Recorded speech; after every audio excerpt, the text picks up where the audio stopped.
We were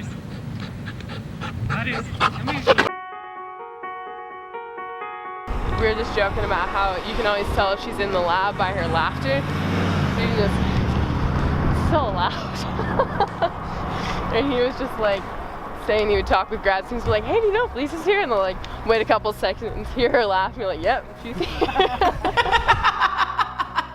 I don't know, when I was in kindergarten, I wanted to pump gas. I was like, I don't know. My parents were not too excited. No. So I love teaching because students bring different perspectives and a lot of energy to the classroom, to projects, to the work environment. And so it's always exciting to interact with students and find out where their passion lies and try to build upon that and let them build upon that to get where they want in life. And there's also being good as a teacher and like knowing ways to get the material across in a way that makes sense instead of just lecturing at you. And so I think, actually I think both Lisa and Mark are great as like teachers and as advisors just because. Woohoo! I'm sorry.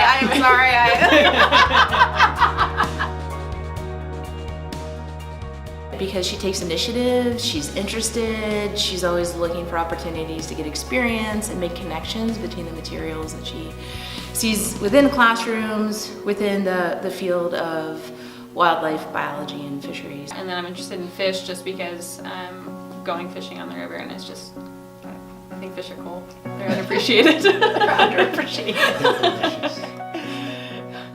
So people should come to the University of Montana to study wildlife because we're ranked the #1 wildlife program in the country. Boom. End. Cut promo. All right.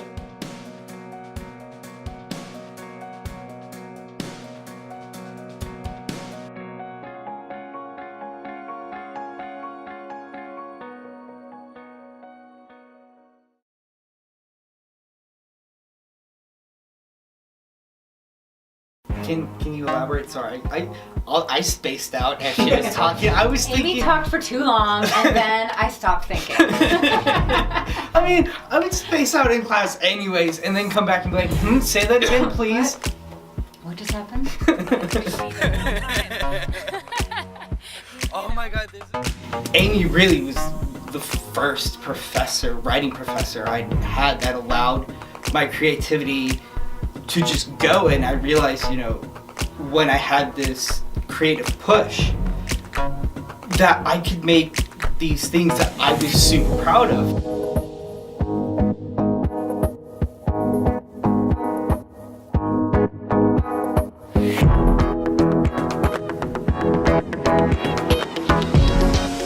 I spent like my whole career thinking that I didn't want to be a teacher, because I knew I would not be good at teaching small children.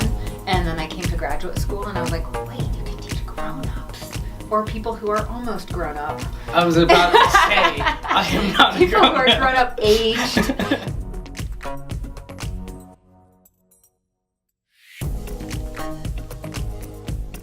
Professors can, be people who not only teach you, but they can be people who, help you, and friends that you can just talk to. Like, sometimes I'll just come in here and talk to Amy and just have lunch. Like, hey, I brought my lunch today. Yes, I did that the other day.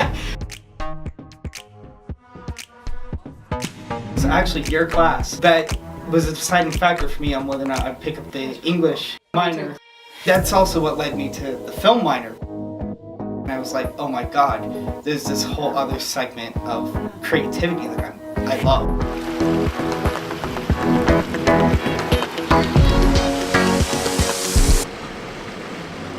At least I found what I love to do in life. Yeah. So, thank you for your class. The reason I started thinking about the due date for this one is not only that it's coming up, but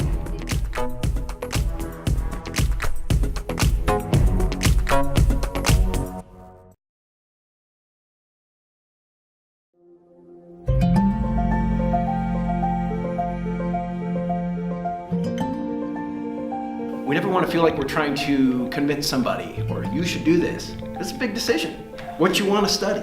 So we just kind of put the cards out on the table and say, this is what we're doing. If this is a good fit for you, come over here and work. You make something and you feel really good. Yeah. I just wanted to keep having that feeling. Pretty much every time we're in there working, if we're like in the same area or if I'm doing something, he'll come check in, see if I need help. And he's really a good person to talk to, and he's just easy to talk to. So now I can start to see there's a couple of them coming out there. Students are here really with genuinely great interest, and there's a real sense of sincerity to what they're doing and what they're looking for. And you get to be here and help them try and figure these things out. And the conversations you have throughout the day can be pretty spectacular. I think, how do we meet? It's kind of like how you meet a lot of students. And there's certain students that kind of stand out, and Jesse's one of those. He works hard, he's in the studio all the time. When I first started, I wasn't even an art student, and then I was a physics major when I got out of the Army, and then I took an art class and just fell in love, and then took a ceramics class, and that was it for me. And then I realized I could probably do this. This is how I feel like I should be communicating with people. But if I can do this thing that people can see and talk about, I feel like that would be powerful for me.